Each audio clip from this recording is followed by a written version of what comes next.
Hoje o canal Desarme-se tem um convidado muito especial, o Tião Santos, um dos fundadores da Associação Viva Rio. Ele vai contar um pouco pra gente aí do processo de desarmamento aqui no Brasil. Já deixa seu like, curta, comente e compartilhe.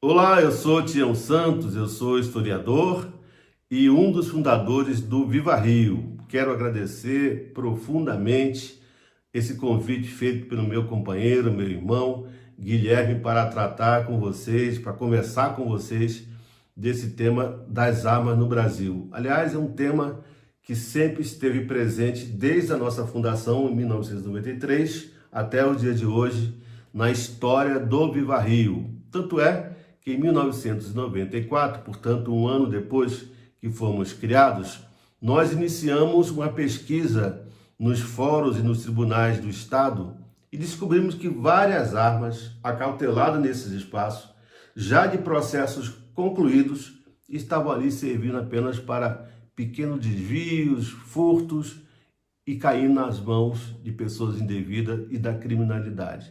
Então propusemos ao Tribunal de Justiça e ao governador do estado, fazemos uma grande destruição de armas públicas. E assim fizemos, em 94, a primeira grande destruição de armas em frente ao Palácio Guanabara.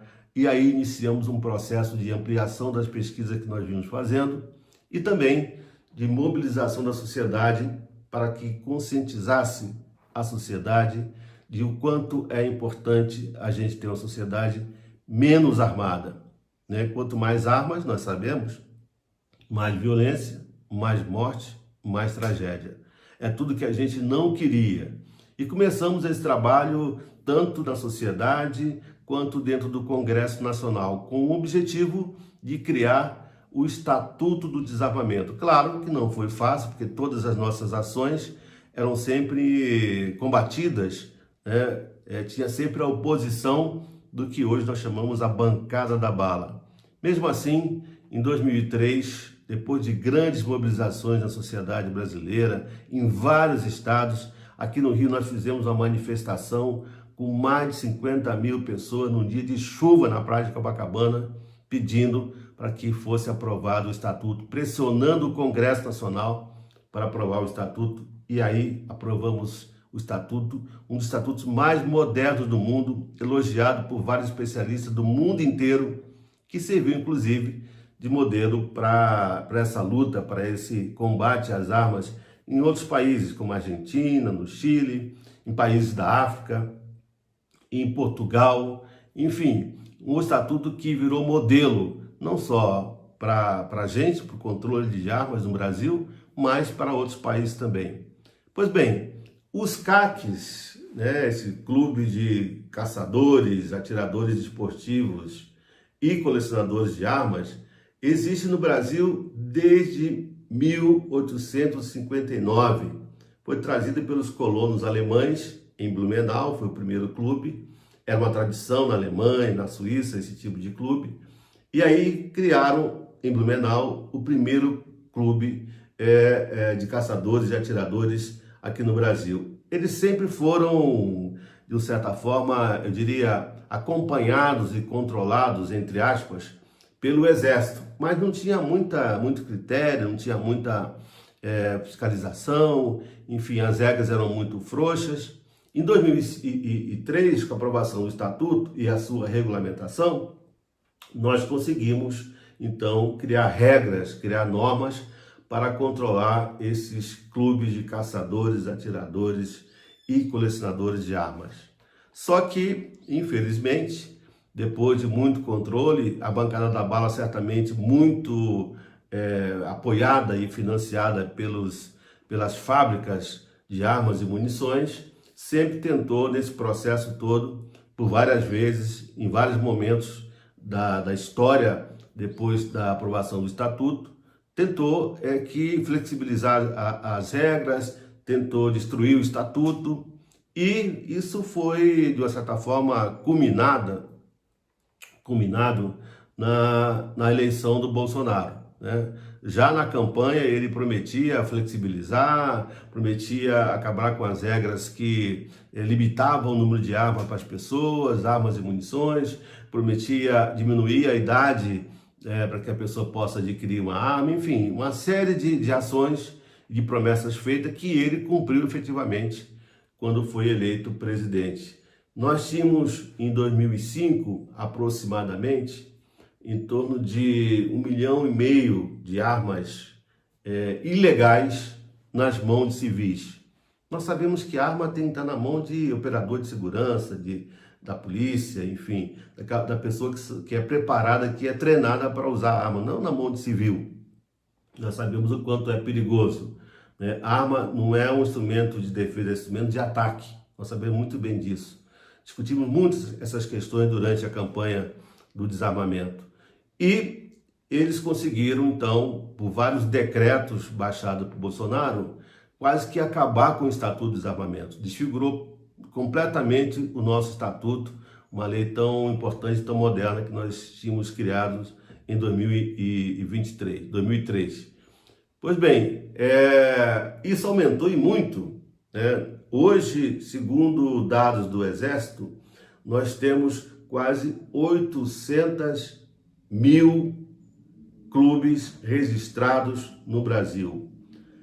800 mil clubes registrados no Brasil. Olha, cada clube desse tem uma infinidade de sócios, com uma infinidade de armas, com infinidade de munições, e nós nos tornamos, durante o governo Bolsonaro, um país totalmente armamentista, um pouco copiando os Estados Unidos, que tem essa liberdade para que as pessoas possam ter armas, e a gente vê constantemente pela imprensa a quantidade de tragédias que essas armas sem controle causam na sociedade americana. Nós não queremos isso aqui no Brasil. Por isso, quando o presidente Lula foi eleito, um dos primeiros atos foi suspender os decretos que facilitavam o acesso às armas para civis no Brasil, o que nós aplaudimos plenamente. Mas sabemos que muita coisa ainda falta, porque uma das coisas que ficou pendente, vamos dizer assim, foi que muitas armas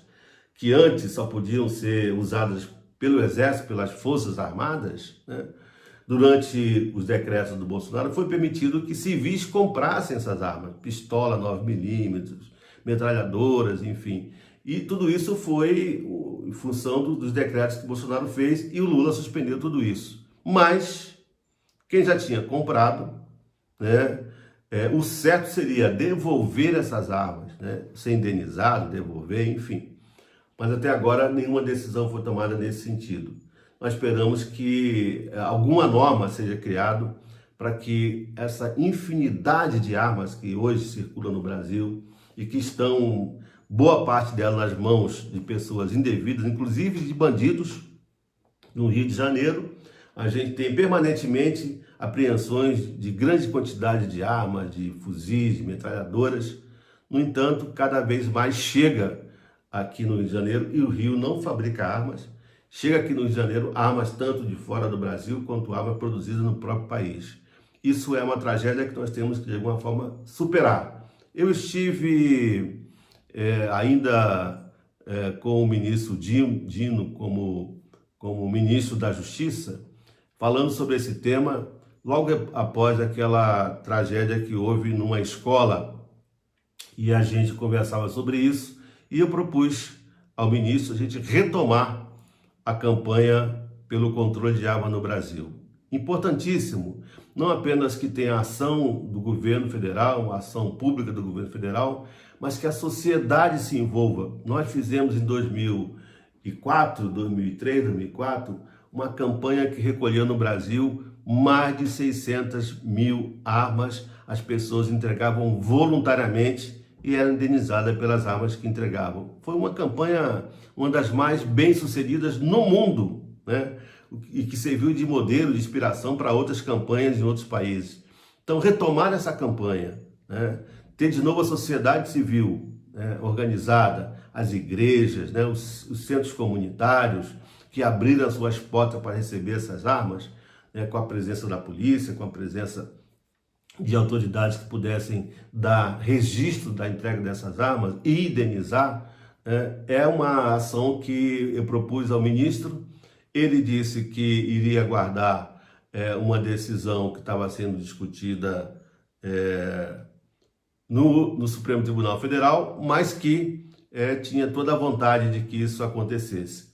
E nós saímos então dessa conversa com o ministro Flávio Dino, com essa promessa de que a gente iria retomar. Entregamos uma proposta para que a sociedade se organizasse a partir dessa parceria com o governo federal e estamos aguardando que isso seja colocado em prática, de modo que o Viva Rio e a nossa luta pelo controle de armas tem sido permanente. Nós não vamos desistir, nós acreditamos numa sociedade menos armada, uma sociedade que queira se desenvolver, porque nós sabemos que aonde tem violência, onde tem arma, você tem assassinato de mulheres, homicídios de jovens nas comunidades, especialmente de cidades como Rio de Janeiro, Pernambuco, Rio Grande do Norte, Bahia, enfim, vários estados estão contaminados com essa epidemia, que é uma violência.